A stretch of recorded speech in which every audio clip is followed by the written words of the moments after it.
Bismillahirrahmanirrahim. Assalamualaikum warahmatullahi wabarakatuh. Alhamdulillah wassalatu wassalamu ala rasulillah Sayyidina wa maulana Muhammad ibni Abdillah wa ala alihi wa sahbihi wa man tabi'ahu wa mawala.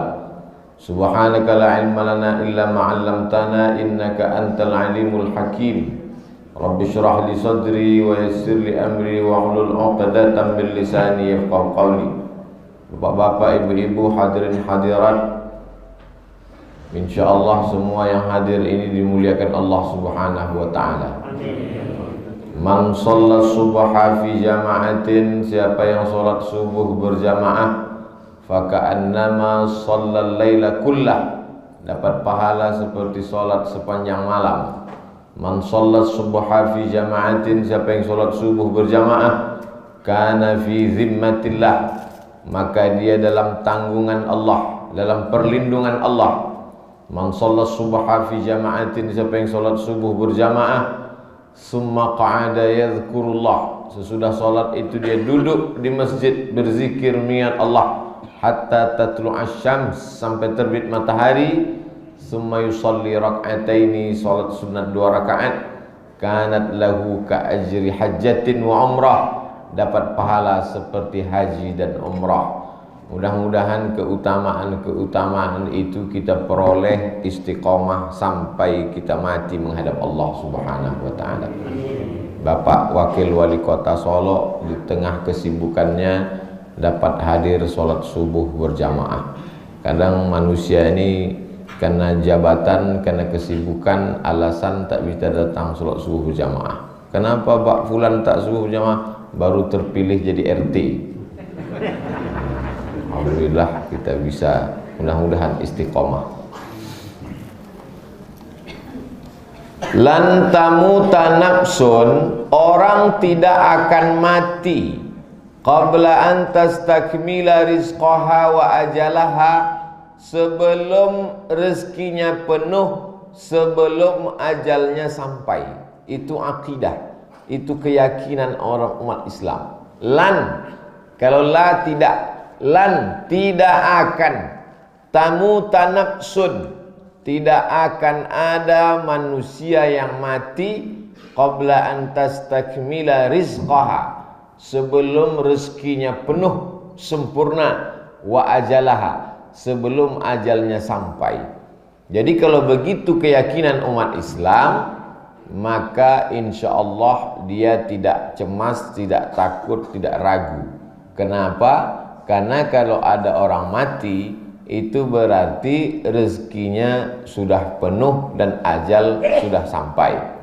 Kalau sudah penuh rezeki, sudah sampai ajal, sedang ceramah pun mati, batuk pun mati, bersin pun mati. Tapi kalau belum penuh rezeki, ajal belum sampai, semua orang mengatakan mati, tidak mati. Ada dukun tobat, dukun tukang racun, bercerita dia meracun orang. Dia pergi ke rumah makan, dia pasang racun, sudah dipasang di tempat air minum, tumpah air minum itu, tak jadi diminum. Hari kedua dia pasang lagi, sudah dipasang racun, waktu mau diminum, tiba-tiba teleponnya berbunyi, tak jadi dia minum.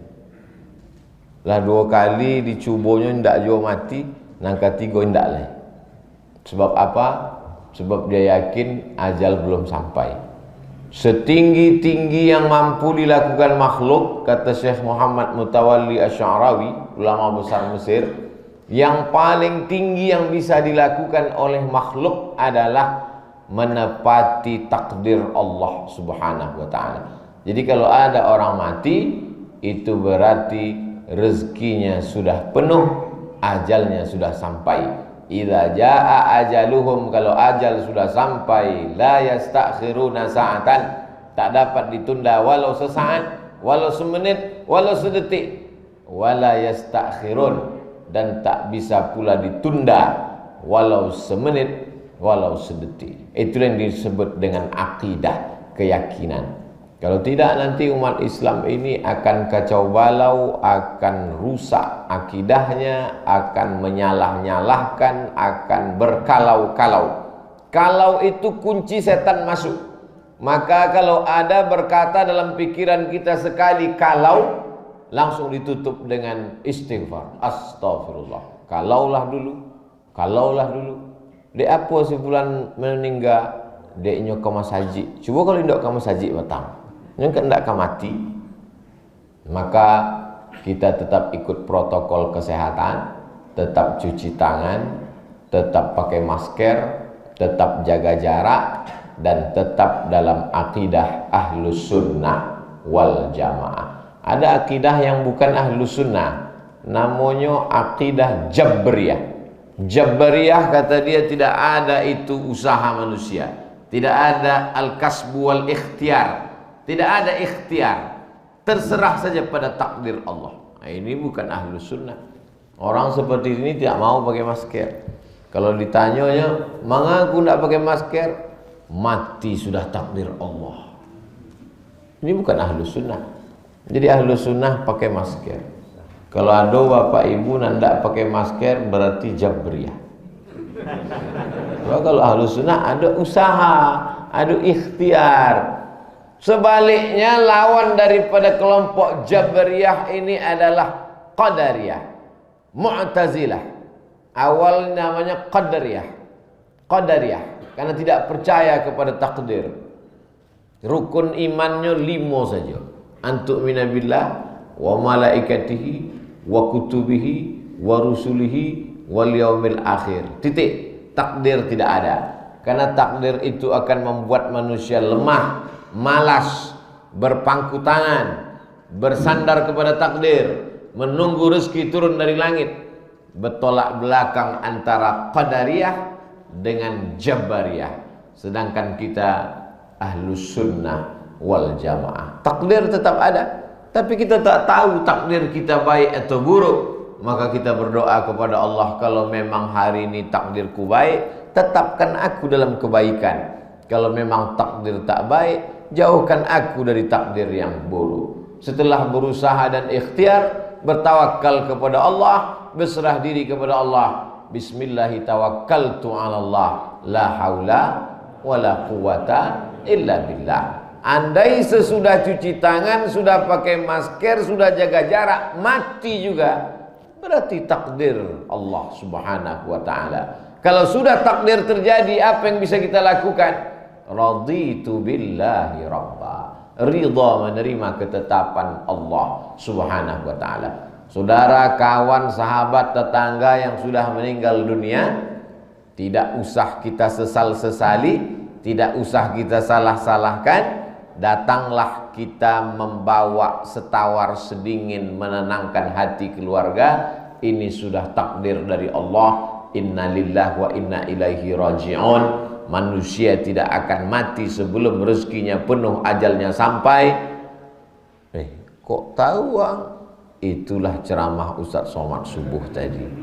Keceknya tidak akan mati awak kalau rasaki awak alun panuh, aja awak alun tibo, tidak akan mati. Tapi kalau sudah penuh, maka baru lahir pun mati. Kalau belum penuh, sudah umur 70, 80 pun belum, karena janji belum sampai kepada Allah subhanahu wa ta'ala. Itu keyakinan, akidah. Akidah itu diambil makna dari 2 tali yang disimpul mati.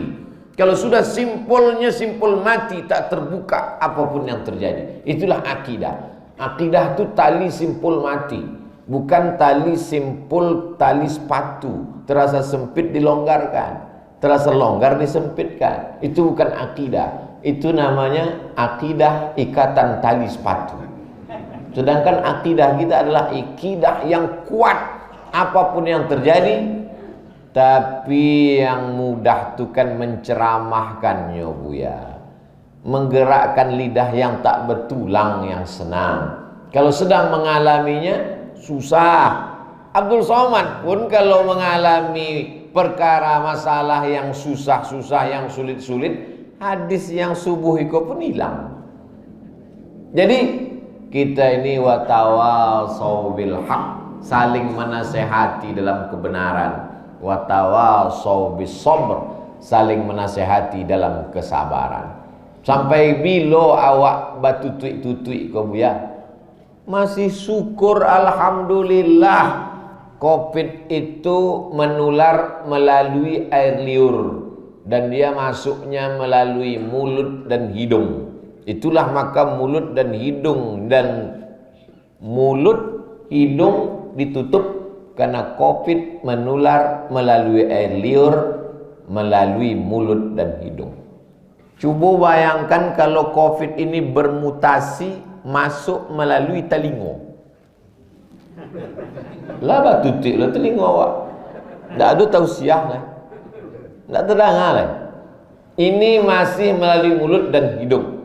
Jadi orang beriman itu kalau datang kesulitan, dia berkata masih ada yang lebih sulit daripada ini. Kalau datang kemudahan, dia bersyukur kepada Allah Subhanahu wa taala.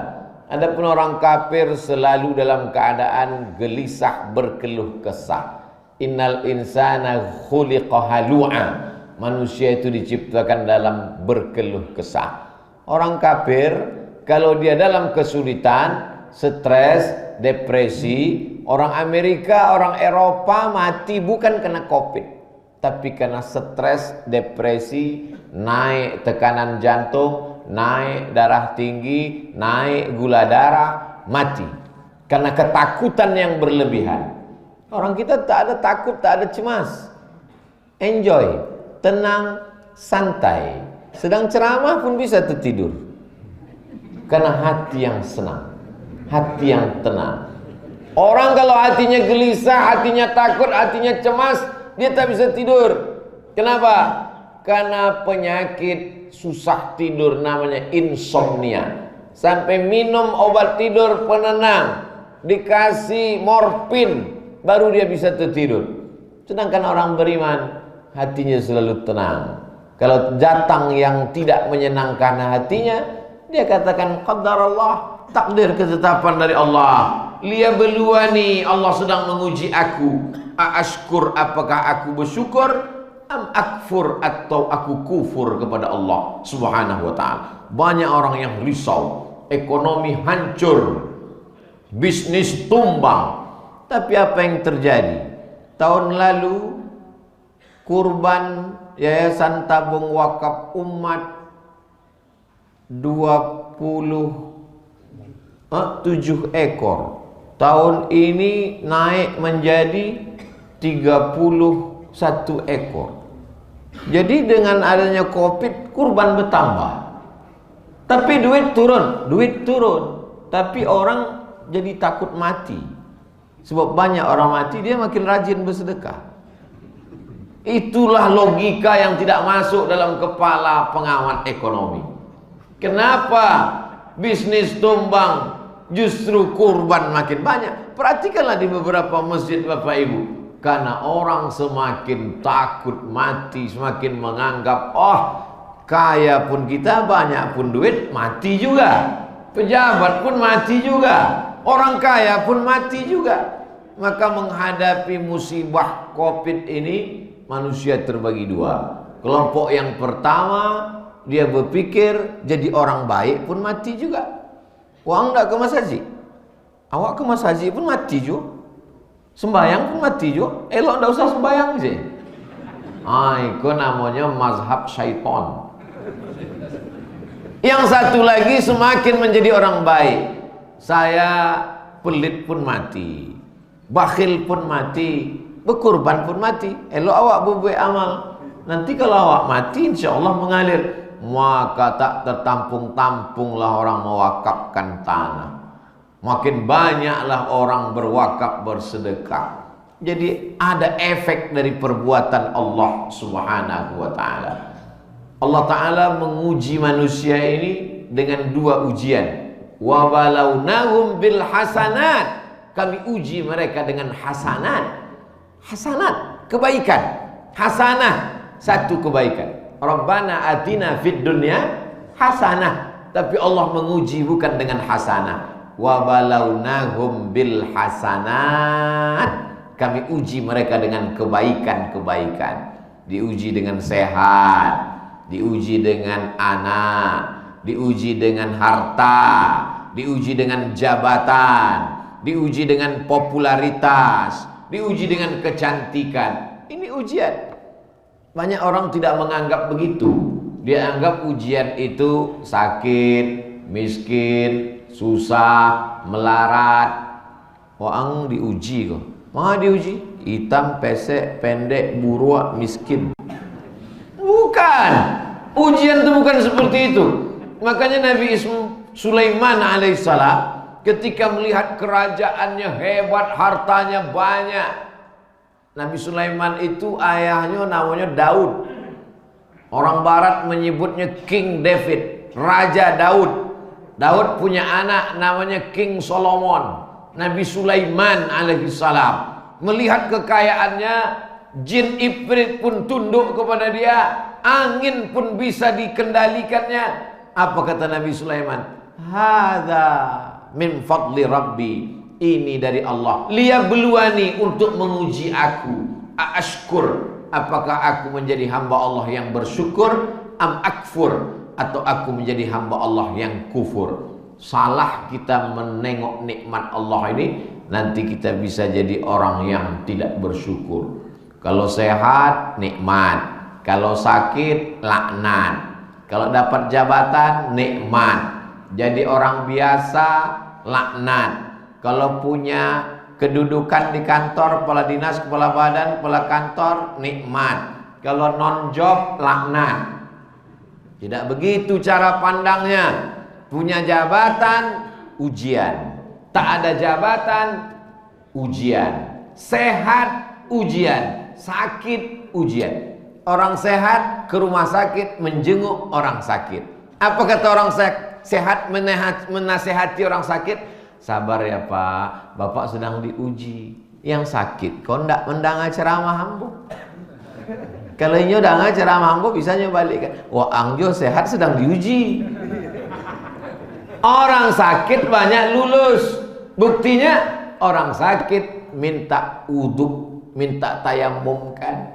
Orang sakit minta tasbih, minta berzikir. Orang sehat main handphone. Banyak yang lulus diuji ketika miskin. Ketika miskin ke masjid 6 kali. Orang sehat 5 kalinya ke masjid. Subuh, zuhur, asar, maghrib, isya-nya 6 kali. Saking susahnya hati. Sesudah sehat, Idul Adha pun tidak ke masjid. Tidak ke masjid petang. Tidak Covid. Tapi kan awak tidak PPKM darurat. Yo, ambo ke masjid ambil kupon saya. Daging kurban. Betapa manusia ini diuji dengan sehat, disitulah dia tak lulus. Diuji dengan harta, disitulah dia gagal. Makanya faqsusil qasasa. Hai Muhammad sallallahu alaihi wasallam, ceritakan kisah-kisah dalam Quran itu la'allahum yatafakkarun. Mudah-mudahan mereka berpikir. Allah tidak hanya bercerita tentang Nabi Ayub yang kena penyakit. Allah tidak hanya bercerita tentang Nabi Yunus yang ditelan ikan, tapi Allah juga bercerita tentang Nabi Sulaiman dengan harta dan jabatannya. Allah juga bercerita tentang Nabi Daud dengan kekuasaannya. Sehebat-hebatnya Nabi Daud, seraja-rajanya Nabi Daud, kita disuruh mengikut puasa Nabi Daud. Yasumu yauman, puasa sehari, wa yuftiru yauman, makan sehari. Hari kau makan, esok puasa. Cuma 5 hari awak ndak boleh puasa. Idul Fitri, Idul Adha, sabale, 2 balik, 3 balik. Lain dari itu puasa. Jadi Nabi Daud itu puasanya sebulan 5 balik hari. Kekuasaannya dari sungai Nil di Afrika Utara, sungai Efrat di Irak. Dari Mesir ke Irak, kekuasaan Nabi Daud. Puasanya sebulan 5 balik hari. Iku baru jadi lurah, tidak puasa Ramadan. Alasan safari Ramadan. Betapa malunya kita dengan Nabi Daud alaihissalam. Ahabbus siyam ilallah, puasa yang paling dicintai Allah, puasa Nabi Daud. Kenapa? Karena Nabi Daud yang paling tinggi kekuasaannya, raja, dan Nabi Daud pulo. Ikonan bagian kedua kok sagan mau menyampaikannya. Nabi Daud tuh bininya 100. Kau mau sampaikan apa tersenyum ibu berang. Bacalah kisah Nabi Daud. Jadi kalau ada orang mengejek Nabi awak, Nabi waang tukang babini Nabi Muhammad SAW. Nabi Muhammad itu ada riwayat menyabik 9, ada menyabik sebaleh. Nabi Daud 100, anaknya Nabi Sulaiman 300. Di total sadonyo 1000. Inyo kalau ikut caleg, bininya itu saja lah duduk aja. Nah, kan saking banyak. Ada buku judulnya Tuan Kurau. Ambo ada punya buku tuh di Bali, di Jogja dulu. Buku kok kontroversial, ndak boleh dicetak. Sesudah itu hilang, tapi ambo sampai membalinya. Di dalam tu ada diceritakan seorang raja di Pulau Sumatera. Ndak paralu ambo sabik di mata sampai lokasinya. Seorang raja di Pulau Sumatera Islam. Bininya 3000. Kalah pula Nabi Sulaiman. Hebat. Maka ke situ loh pembahasan awak. Balik ke cerita nanti. Bahwa sadonya itu adalah ujian. Sebab kita selalu berpikir kalau sakit di ICU ujian, nama ninggal ujian, nan susah ujian. Kalau sanang ikut nikmat, iko pun ujian juo. Alhamdulillah, diuji dengan sehat masih hidup awak, masih awak lulus ujian. Sadonan sholat subuh berjamaah kok lulus ujian. Tapi dengan syarat jangan diposting. Bekokan, Pak Wakil Wali Kota. Iko pun ceramah kok dipostingnya sesudah agak seminggu 2 minggu. Kalau gitu Buya takut jo. Ambo ndak takut. Tapi jamaah kau nan cameh.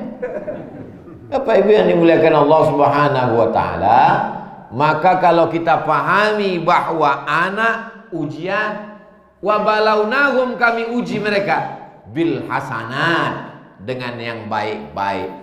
Jadi kalau begitu tidak selamanya sakit itu ujian. Justru sakit itu bisa jadi nikmat. Dibalik dia. Yang sehat itu ujian, yang sakit itu nikmat. Loh, mana ada ayat dalilnya sakit itu nikmat? Nih. Ma yusibul mu'min min nasabin wala wasabin wala saqamin wala syaukin yastakuha. Hambaku yang kuberikan penyakit, syaukin yastakuha, duri menusuk tapak kaki, nasabin, lelah mencari nafkah, saqamin, penyakit yang tak sembuh-sembuh, illa kaffarallahu anhu biha sayyi'atu, dengan itu Allah melepaskan dia, membersihkan dia dari dosa-dosa. Islam datang merubah cara pandang manusia. Sebelum Islam datang, kalau ada orang kaya dapat nikmat, kalau ada orang miskin susah, melarat, dapat azab, kena laknat. Kalau ada orang sehat dapat nikmat, kalau ada orang sakit kena laknat. Dibalik cara pandang itu ketika Islam datang. Ketika kau sehat, kau sedang diuji Allah. Ketika kau dapat jabatan, kau sedang diuji Allah. Ketika kau sakit, Allah sedang membersihkanmu dari segala dosa-dosa. Tapi biasa ceramah hamba kok di komen orang langsung kalau di-upload di YouTube. Saya tidak percaya. Ini akunnya bodong. Akunnya fake akun, palsu. Baca roh mendebatnya. Basuo hilangnya hantu, tidak ada, tidak nyata. Kalau nya berilmu, mengajak awak berdebat berhadap-hadapan bisa. Tapi kalau orang sekedar komen-komen saja, diikut itu gila awak lama-lama. Habis pulsa awak, habis energi awak dibuatnya. Jadi zaman sekarang kalau kita sudah baca hadis, kita yakini, kita amalkan, insya Allah Islam datang menenangkan jiwa orang, baik dia dalam keadaan dapat nikmat maupun dia sedang diuji dengan berbagai macam penyakit, datang ketenangannya. Yang selama ini sibuk dengan kenikmatan, jabatan, popularitas, kekayaan, kesehatan, ketika dia mendengarkan ajaran Nabi Muhammad SAW, dia tidak terlalu bangga, tidak terlalu sombong, karena dia yakin iko ujian dari Allah. Yang sedang sakit, yang sedang susah, yang sedang melarat, yang sedang berada di ruang ICU, yang sedang pakai ventilator, dia tidak down, imunnya tidak turun, dia tidak merasa sedang dilaknat, dia sedang merasa Allah sayang kepada dia. Allah sedang membersihkan dosa-dosa saya. Bapak sabar ya Pak, Bapak di sini di rumah sakit ini Allah membersihkan dosa Bapak. Tak usah kau ajari aku, udah ku dengar ceramah Ustaz Somad sudah. Bangkit imunnya, naik semangatnya. Dan bagi kita yang sehat pula, kalau kau dengar maridho saudaramu sakit, fa'udhu, kunjungilah dia, lawatlah dia, doakan dia. A'udzu bi'izzatillahi wa qudratihi min syarri ma ajidu wa uhadzir. Aku berlindung kepada keagungan Allah dan kuasa Allah dari segala yang aku hadapi, yang aku rasakan. Diajarkan dia doa bagaimana merasakan sakit. Sesungguhnya setiap penyakit yang kau derita, sampai duri yang menusuk tapak kaki, itu hanya cara Allah untuk menghapuskan segala silap dan kesalahan dosa-dosamu di masa yang lalu. Dosa saja Buya? Yo, cuma dosa. Utang tidak lunas. Nako membayar hutang piutang. Ya ayyuhalladzina amanu, hai orang beriman, idza tadayantum, kalau kamu menjalin transaksi hutang piutang, ila ajalin musamma, sampai batas waktu tertentu, faktubuh, tulis. Maka hendaklah menulis hutang piutang. Jangan sampai mati dalam keadaan tergantung dengan hutang. Harta warisan tidak boleh dibagi. Min ba'di wasiyati yusi biha audain. Harta warisan boleh dibagi sesudah dilakukan dua. Yang pertama, keluarkan wasiat. Yang kedua, bayar hutang. Wasiat tidak boleh dibagi lebih dari total sepertiga harta. Berapa total hartanya? 1 miliar. Wasiat dia untuk ke masjid berapa? 2 miliar. Batal. Pengurus masjid jangan senyum dulu. Alhamdulillah Bu ya, Mas Haji awak dapat wasiat dari orang kayo, baranya lagi 2 miliar. Haratonyo bara cie miliar. Batal. Yang dapat cuma 333 juta dan 666 juta tetap dibagikan ke ahli waris. Jadi Mas Haji dapat bara 333. Itu saja wasiatnya. Enggak, ada puluhan lain. Apa bagi kanan lain? Sesudah wasiat dikeluarkan sepertiga, masih ada 2/3 dibayarkan ke hutang. Kalau hutangnya tidak lunas dengan itu, apakah anak ahli waris wajib membayarkan dari uang mereka sendiri? Terserah. Tak ada kewajiban bagi anak membayarkan hutang orang tuanya dari duit dia sendiri. Hutang dibayarkan dari warisan. Setelah warisan diambil dibayarkan ternyata masih kurang, terserah si anak. Kalau anak berbakti pada orang tua, dibayarkan. Kamu bayarkan hutang bapakmu. Ambo sebenarnya nio membayarkan hutang gaek kau Pak. Jadi kamu bayar? Enggak. Mangga bini ambo melarang. Apa boleh buat? Nio termasuk persatuan suami takwik bini. Enggak dibayarkannya. Tapi tak ada kewajiban. Tapi kalau engkau berbakti kepada orang tua, mereka sudah membesarkanmu dengan tetes peluh keringat dan air mata, menyekolahkanmu SD, SMP, SMA, S1, S2, S3, memasukkanmu bekerja, maka inilah kesempatan untuk membalas budi baik orang tua dengan membayarkan hutang-hutangnya. Ini penting. Orang menganggap Islam ini hanya mengajarkan sabar, Islam ini hanya mengajarkan bagaimana kita tawakal, tapi di samping itu semua Islam tersangkut paut dengan hutang piutang, warisan, duit dan lain sebagainya. Apakah semua wasiat itu mesti dilaksanakan? Tidak. Ada wasiat itu yang haram dilaksanakan, tak boleh dilaksanakan.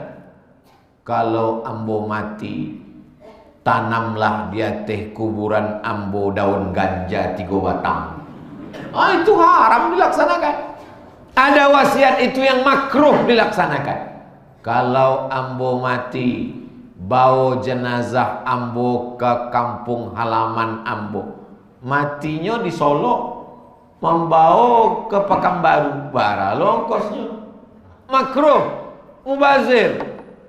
Tapi ada wasiat itu yang wajib dilaksanakan. Itulah yang disebut dengan wasiat harta. Wasiat harta wajib dilaksanakan selama tidak lebih dari 1/3 harta. Lewat dari 1/3 harta tidak wajib ditunaikan. Ini banyak keluarga kalau sudah wasiat takut. Barangkali yang mau ditelepon orang, Ustaz Abdul Somad, iko kami cameh menunaikan wasiat orang tua kami. Wasiatnya inyo ingin supaya dimakamkan di kampung halaman. Kampungnya di mana? Di Bagan Siapi-api. Nyawa tinggal di mana? Di Indragiri Hilir. Sampai balik jam naik oto. Tidak sado wasiat ini wajib ditunaikan. Tapi katanya wasiat wajib ditunaikan. Wasiat harta. Wasiat yang ini, ada kalanya wasiat itu bisa makruh, bahkan bisa pula wasiat itu haram. Bapak Ibu yang dimuliakan Allah SWT. Jadi kalau kita mengaji, kita akan menulis wasiat yang baik-baik saja. Kalau aku meninggal nanti, kebun sawit yang 2 hektar di sana serahkan ke rumah tahfiz Quran untuk biaya operasional. Mantap. Alhamdulillah Ustaz Somad, berkat ceramah Ustaz, rumah tahfiz sekarang tidak lagi susah mencari dana karena banyak yang mewasiatkan kebun sawit. Alhamdulillah. Cuma masalahnya sawit kau bermasalah pula surek tanahnya Ustaz. Memang dek masalah tu lama kau diwakafkan. Kalau tidak masalah, tidak lagi diwakafkan orang. Uruslah. Bapak Ibu yang dimuliakan Allah Subhanahu wa taala. Islam mengatur dari mulai sabar masalah hati sampai masalah keuangan administrasi sampai kepada masalah pendidikan anak. Maka kalau kita bingung menjalani hidup, balikkan kepada ajaran Islam. Ya ayyuhalladzina amanu, hai orang beriman, udkhulu fisilmi, masuklah kamu ke dalam ajaran Islam kafah, secara total dari A sampai Z. Pakailah ajaran agama Islam. Banyak orang berpakaiannya sudah Islam, masalah hatinya sabar, ridho, qanaah, tawakal, sudah Islam. Sholatnya duha, tahajud, sudah Islam. Tapi duitnya belum disimpan dengan cara Islam, masih dengan cara riba. Alhamdulillah, bumi Minangkabau, negerinya para ulama, tak lama lagi akan selamat dari riba karena Bank Nagari berubah menjadi bank syariah. Allahu Akbar. Allahu Akbar. Ini bukan perjuangan ustadz penceramah. Inilah yang tidak bisa dilakukan oleh buya-buya. Kenapa? Membangun pesantren bisa dibangun oleh buya. Salat tahajud, salat witir, salat duha, salat qobliyah, salat ba'liyah, baca Quran, baca Yasin, baca surat Al-Kahfi bisa dilakukan oleh ibu-ibu ama-ama. Tapi merubah bank konvensional menjadi bank syariah, itu amalnya bupati dan wali kota serta gubernur. Jadi jangan awak suuzon kalau ada orang ikut pilkada. Pilkada 2024 kinilah ada balehonya. Awak husnuzon saja. Mungkin inyo ingin beramal, amal yang tidak bisa dilakukan oleh ama-ama, amal yang tidak bisa dilakukan oleh Ustaz Abdul Somad. Amal apa itu? Merubah dari konvensional menjadi syariah. Jadi kalau ada orang beramal, alhamdulillah Ustaz Somad, bupati kami kok hebat amalnya. Apa amalnya? Ini rajin sembahyang Jumat. Biasa salat Jumat. Anak SD pun salat Jumat. Hebat bupati kami kau ya. Ini rajin salat duha. Itu amal ama. Salat duha siapa pun bisa, sesuai dengan kadarnya. Apa amalnya? Amal yang tak bisa dilakukan oleh orang lain. Sejak dia duduk di jabatan itu, dia buat sekolah tahfiz Quran di setiap kenagarian. Dia buat TK Quran, SD Quran, SMP Quran, SMA Quran. Diambil gurunya dari tempat-tempat tahfiz Quran, digaji dari APBD dan dari Basnas. Basnas digiatkan, dipotong zakat potong atas.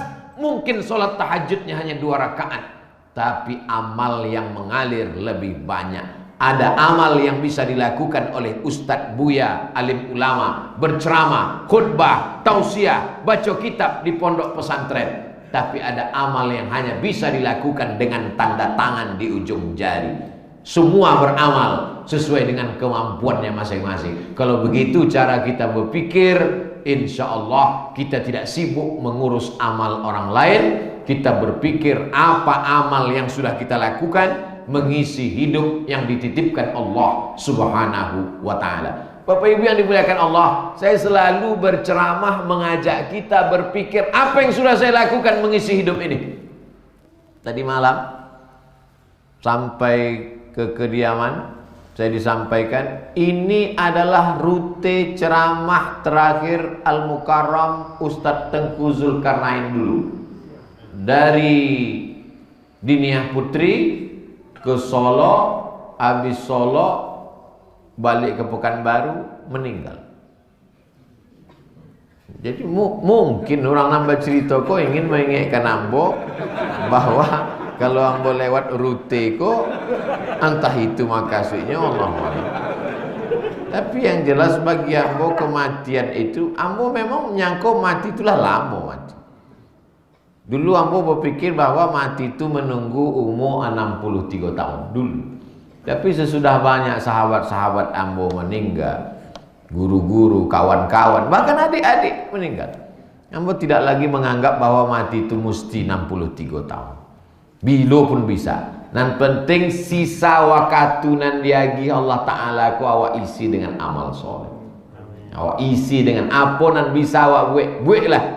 Itu nan bisa awak buat. Sehingga kalau kita sudah mati nanti dia tetap akan mengalir menjadi amal jariah.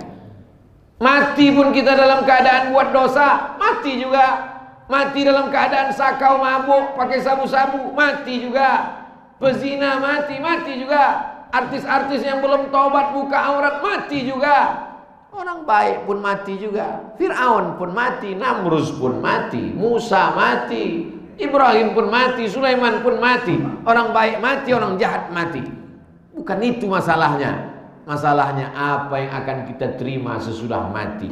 Makanya di antara doa Buya, Allahumma ja'al qabrahu rawdatan min riyadil jinan. Jadikan kuburnya salah satu dari taman-taman surgamu. La taj'al qabrahu hufratan min hufarin niran. Jangan jadikan kuburnya salah satu dari lubang neraka.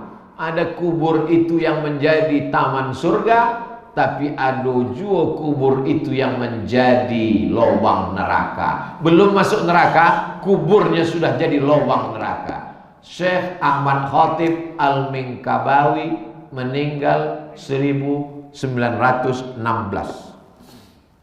Orang Minangkabau yang jadi imam di Masjidil Haram 1916. Sekarang sudah 2021. Berarti dia sudah berada di alam kubur 105 tahun. Jadi 105 tahun di dalam alam kubur itu bisa jadi taman surga. Sudah di taman surga selama 105 tahun. Artinya apa? Umur hidup di dunia sebentar, di alam kubur lebih lama. Kitab yang selalu dikaji di pondok-pondok pesantren Ihya Ulumuddin Imam Al-Ghazali meninggal 1111. 1100 sabale. Kini sudah 2021. Berartinya sudah meninggal 1000 tahun lebih. Sementara inyo hidup cuma 50 tahun.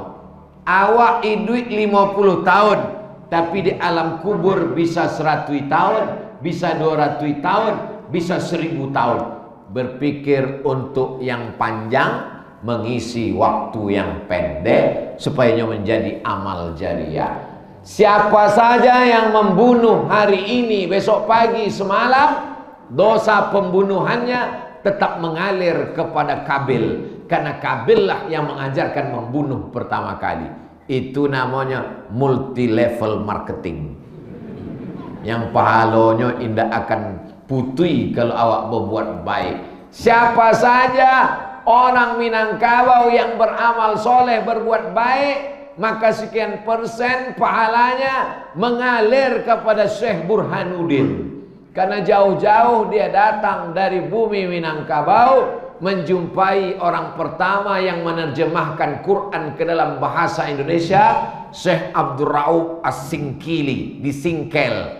Dari pantai barat Pulau Sumatera, namanya Abdul Rauf As-Singkili, balik dari Makkah, datanglah si Pono namanya belajar Islam, lalu dia balik menyebarkan Islam, mengalir pahalanya sampai hari ini. Berpikir apa kira-kira yang amal kita buat mengalir.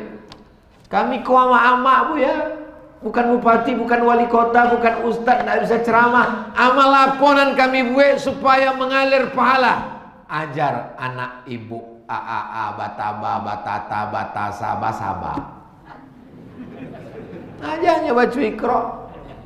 Dari maghrib ke isya. Kini anak-anak tidak bisa mengaji online sadonyo, tidak bisa masuk sekolah karena PPKM, belum bisa masuk kelas, duduk di rumah. Dari maghrib ke isya suruhnya hafal surat-surat pendek, wadduha, alam nasrah, izaja, kulhu, kuliah, kulullahu ahad, kulul falak, rabbin nas.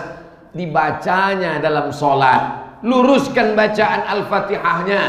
Mengajar Al-Fatihah, ibu mengajar anak ibu Al-Fatihah.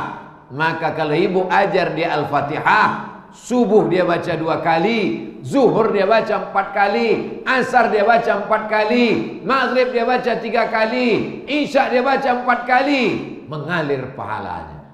Ambo baca alif bata, alif dia te, alif bawah, alif depan, u, a, i, u. Sesudah itu membaca Quran dari Al-Fatihah sampai ke An-Nas, amak ambo dan aja. Jadi setiap ambo berceramah, inyo mendapat pahala. Adapun ambo belajar ke Mesir, habis itu belajar ke Maroko, itu ibarat bangunan finishingnya saja.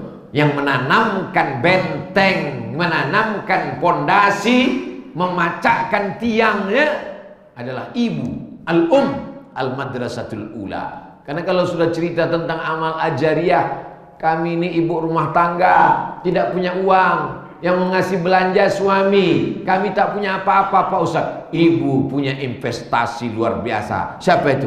Anak-anak ibu, cucu-cucu ibu. Adapun bapak-bapak, mereka punya uang banyak. Tapi jangan silap, kadang bapak ini uangnya banyak, tapi yang megang ibu juga. Maka ibu bisa punya amal yang amat sangat banyak, mengalir luar biasa. Bapak Ibu yang dimuliakan Allah Subhanahu wa taala, di tengah ujian penyakit wabah virus ini, imun mesti ditingkatkan. Karena kalau ceritanya nanti pengajian ini cerita mati sakit, mati sakit, mati sakit, imun turun, iman turun, Covid kuat. Tapi katanya tidak akan mati. Memang tidak mati, cuma setengah mati. Saya ingin kita bangkitkan semangat. Apa yang bisa kita lakukan kita buat, maka insya Allah itu bisa menolong diri sendiri, menolong keluarga, umat dan bangsa. Jangan lupa matahari sudah terbit. Awak di Solo maghribnya jam berapa? 6:30. Setengah 7. Jadi kalau ingin sholat sunat isyraq mudah saja. Jam berapa maghrib, itulah sholat isyraq. Jadi kalau beko maghribnya 6.5 balik, 6.5 balik awak isyraq. Kalau kini 6.30, 6.30 awak isyraq. Beda isyraq sama duha ya. Kalau isyraq ada 3, salat subuh berjamaah, duduk berzikir mengingat Allah sampai terbit matahari. Kalau awak solat sunat di masjid namanya isyraq. Isyraq terbit matahari. Tapi kalau ndak ada nanti kok namanya duha. Solat subuhnya di rumah jam 60 tuh. Kemudian indah ada membaca-baca zikir. Kemudian indah menunggu matahari terbit. Solat sunatnya namanya solat duha. Bagi pegawai yang masuk ke raja jam 7.30 khawatir beko terlambat di kantor, maka inya solat duha jam 6.30 setengah 7 sah. Yang sampai orang mengantri panjang, ditanya di mana pegawai, nya sedang duha, ayatnya Yasin pula. Orang ingin urusan panjangnya digaji oleh Pemda, Pemko, padahal untuk melayani orang banyak. Solat duha wak di rumah setengah 7 sudah bisa duha. Tapi kalau solat subuh berjamaah, duduk berzikir dengan Allah sampai terbit matahari, namanya isyraq. Bagi yang pakai usolli sunnatal isyraq, pakai qaf, raka'ataini lillahi ta'ala. Dan indak pakai usolli dalam hati saja. Niatnya di hati, indak berbunyi, indak bersuara, indak berhuruf Allahu Akbar. Tidak usah dipertentangkan masalah berbunyi, indak berbunyi. Sama-sama diterima Allah Subhanahu wa taala. Itulah kaji kita pada subuh kali ini. Mudah-mudahan bermanfaat buat ambo dan awak sadonyo. Diberikan Allah kebaikan. Allahumma anzilir rahmata wassalamata wal barakata ala hadhil jamaah. Turunkanlah keselamatan, kerahmatan, keberkahan kepada seluruh jamaah ini ya Allah. Allahumma qawi imanana, kuatkan iman kami. Wa sahih ajsadana, sehatkan badan kami. Wa ja'alna minal mukhlasin, jadikan kami orang-orang yang ikhlas. Allahumma tawil umurana, panjangkan umur kami untuk beramal saleh. Wa ja'alil hayata ziyadatan lana fi kulli khair. Kalau kau berikan kami hidup, jadikan hidup itu sebagai tambahan amal saleh.